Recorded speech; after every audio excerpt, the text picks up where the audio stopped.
Hace pocos días que entraba en vigor la nueva ley de vivienda. La norma va a permitir que las comunidades autónomas y ayuntamientos puedan limitar el precio del alquiler en las zonas tensionadas. La oposición además ha denunciado que esta ley favorece, dicen, la ocupación. Saludamos ya a Miguel Ángel Sánchez Fraile, que es secretario general de la Confederación de Cámaras de la Propiedad Urbana y Asociaciones de Propietarios de Fincas Urbanas. ¿Qué tal? Buenos días.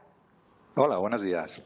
Bueno, le pregunto, si comunidades y ayuntamientos van a limitar el precio del alquiler en zonas tensionadas, ¿ustedes que representan a los pequeños propietarios van a dejar de poner sus viviendas en alquiler? Bien, esto lo que implica este tipo de medidas, que no dejan de ser una injerencia en relaciones privadas, implican una falta de seguridad jurídica. Esa falta de seguridad jurídica es lo que hace que salgan muchos arrendadores precisamente de ese tipo de inversión. Vendan sus inmuebles o los dejen vacíos. Sí, es muy fácil que se dejen de arrendar muchas viviendas. Ujú.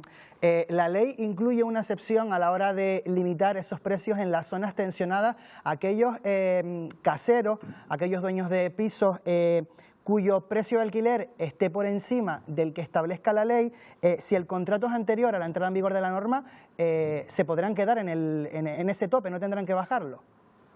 En ese precio, exactamente. Los pequeños arrendadores, es decir, hablamos de menos de 10 o menos de 5 en función de si se declara así en la zona tensionada que los grandes propietarios puedan ser más de 5. ¿Qué hace? Bueno, pues limita la libertad de fijación de una renta que depende de muchos factores. No es lo mismo un piso arreglado que un piso sin arreglar, un piso en el que he invertido en medidas de eficiencia energética que un piso en que no he medido. Es decir, limitarse a, aunque hay pequeñas soluciones para ese tema. Cuando hay una inversión se podrá, digamos, revisar la renta en un pequeño porcentaje. Cuando hay inversiones, realmente no es algo que vaya a favorecer de ninguna manera el arrendamiento. Habrá una continuidad y, bueno, de todas formas, ahora todo está en cuestión. Dadas las circunstancias políticas, es muy difícil aplicar todo esto.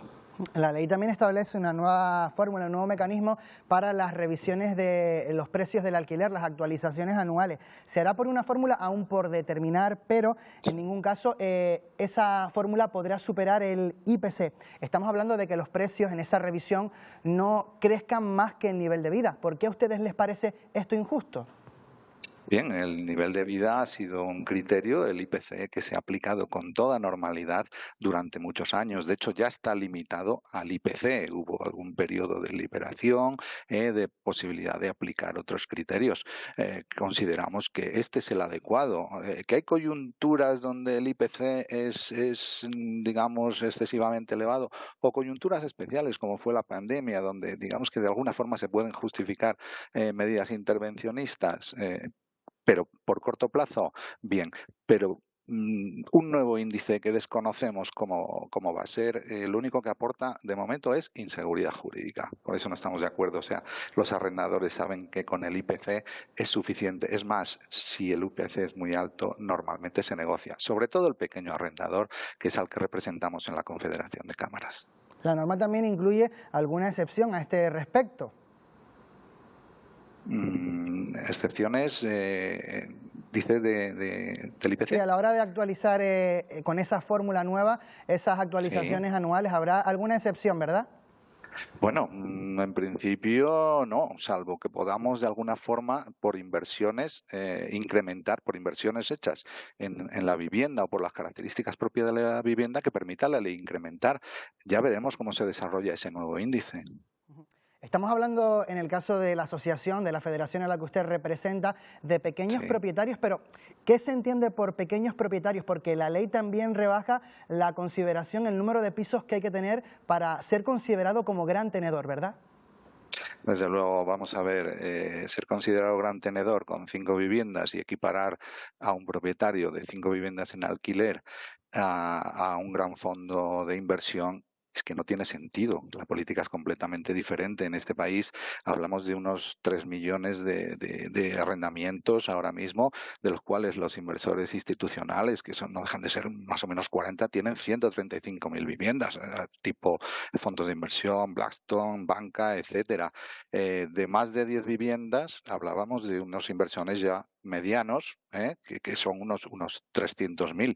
2,5 millones de pequeños propietarios es lo que hay en este país. Entonces, este tipo de injerencia en relaciones privadas, claro, está afectando a mucha gente. Si ahora de 10 lo bajamos a 5, mucha más gente se ve afectada por estas limitaciones. Eso quiere decir que, desde luego, no favorece al arrendamiento y hay que ser realista.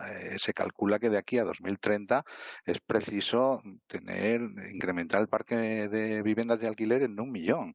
1 millón de viviendas que, además, esa es la necesidad que va a haber. 1 millón bien arregladas, es decir, que cumplan con la normativa de la Directiva de Eficiencia Energética, que es previsible que se apruebe en este semestre y que, entre otras cosas, que no sé si está dando cuenta alguien, pero las viviendas con una calificación energética F o G van a salir del mercado del alquiler. Eso va a agravar el problema y, sobre todo, para gente más vulnerable, con rentas más bajas. La ley recoge penalizaciones para los propietarios que tengan pisos vacíos, pero también incentivos fiscales para determinados caseros. ¿De qué incentivos hablamos? ¿Les convencen a ustedes? Vamos a ver, los incentivos bienvenidos sean siempre, hacen falta.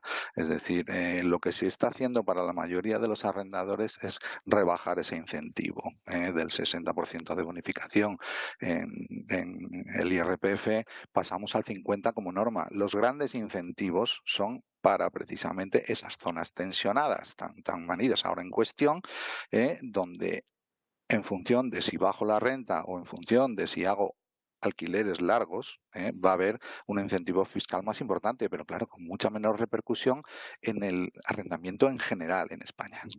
Y una última cuestión. Entonces, sí. Sí, tal y como plantea la oposición, ¿creen ustedes que esta ley va a favorecer la ocupación? Bueno, no es que favorezca la ocupación existe. El problema es la lucha contra la ocupación, es decir, de qué forma lo que está favoreciendo la ley es alargar el periodo para que el propietario recupere la vivienda. Otro motivo más que genera inseguridad jurídica y que va a apartar inversión del arrendamiento. En el momento en que un ocupa se le considera vulnerable y tiene acceso a determinada protección en el lanzamiento, antes no, desde luego, o sea, no es la ocupación, es precisamente que vamos a tardar más, probablemente en el caso de ocupas vulnerables, que serán muchos, en recuperar la vivienda. Desde cuenta que los lanzamientos se pueden alargar hasta 2 años. Entonces, más el tiempo que tardamos, aunque haya un nuevo procedimiento teóricamente más ágil, la justicia pues no es todo lo ágil que nos gustaría. No es posible por falta de inversión, lo que sea, y además si añadimos ya huelgas y historias, esto se alarga muchísimo. Es otro motivo que va a desincentivar la inversión en arrendamiento. Pues Miguel Ángel Sánchez Fraile, secretario general de la Confederación de Cámaras de la Propiedad Urbana y Asociaciones de Propietarios de Fincas Urbanas. Muchísimas gracias por habernos acompañado esta mañana. Buenos días. Gracias. Hasta luego. Buenos días.